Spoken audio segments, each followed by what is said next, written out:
Supreme court న్యాయమూర్తి సిజేఐబీఆర్ గవాయిపై దాడిని ఖండిస్తూ గంభీరావుపేట బంద్కు జాతీయ మాలల ఐక్యవేదిక నాయకులు పిలుపునిచ్చారు. రాజన్న సిరిసిల్ల జిల్లా గంభీరావుపేట మండల కేంద్రంలో జాతీయ మాలల ఐక్యవేదిక రాజన్న సిరిసిల్ల జిల్లా అధ్యక్షులు దోసెల చంద్రం విలేకరుల సమావేశాన్ని ఏర్పాటు చేశారు. ఈ సందర్భంగా ఆయన మాట్లాడుతూ సుప్రీంకోర్టు న్యాయమూర్తిపై దాడిని ఆయన తీవ్రంగా ఖండించారు. అంబేద్కర్ విధానం కొనసాగించాలి కొనసాగించాలి అంబేద్కర్ విధానం కొనసాగించాలి కొనసాగించాలి శిక్షించాలి చర్చిపై చేసిన కిషోర్ని వెంటనే ప్రధాన న్యాయమూర్తిపై దాడి చేసిన దుండగుని వెంటనే ప్రధాన న్యాయమూర్తిపై దాడి చేసిన దుండగుని వెంటనే మతోన్ మానులారా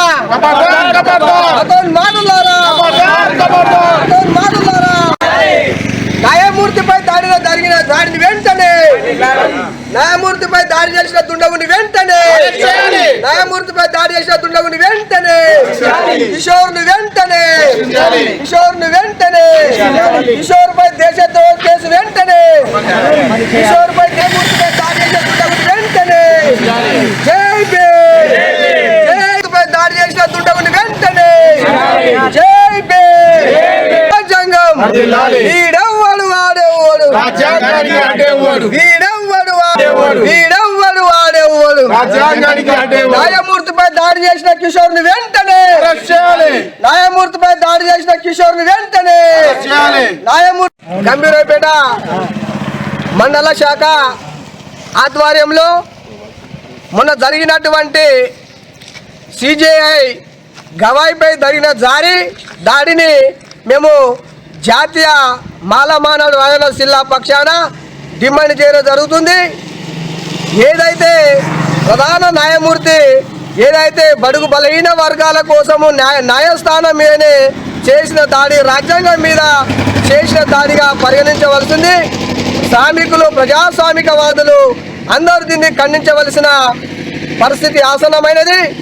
ఒక లాయర్ కిషోర్ ప్రధాన న్యాయమూర్తి సిజేఐ గవాయి మీద దాడి చేసి బూటు విసేయడం అనేది సిగ్గుచేటు.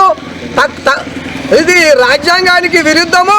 అతనిని వెంటనే అరెస్ట్ చేసి బహిరంగంగా ఉరి తీయాలి. ఇటువంటి వారు సమాజంలో ఉంటే న్యాయ వ్యవస్థకి సిగ్గుచేటని జాతీయ మాలల ఐక్యవేదిక తరఫున మేము డిమాండ్ చేస్తున్నాము. ఈ సమావేశానికి వచ్చినట్టుగా గంభీరావుపేట మండల కేంద్రంలో మేము బంద్కు పిలుపునివ్వడం జరుగుతుంది. సిజేఐ గవాయిపై జరిగిన దాడి సుప్రీంకోర్టు న్యాయమూర్తి జరిగిన దాడికి నిరసనగా రేపు గంభీరావుపేట మండల కేంద్రాన్ని బంద్ చేస్తున్నాము. వ్యాపారవేత్తలు, కార్మికులు, కర్షకులు, అన్ని దుకాణ సముదాయాలు తక్షణమే రేపు బంద్ వేలే.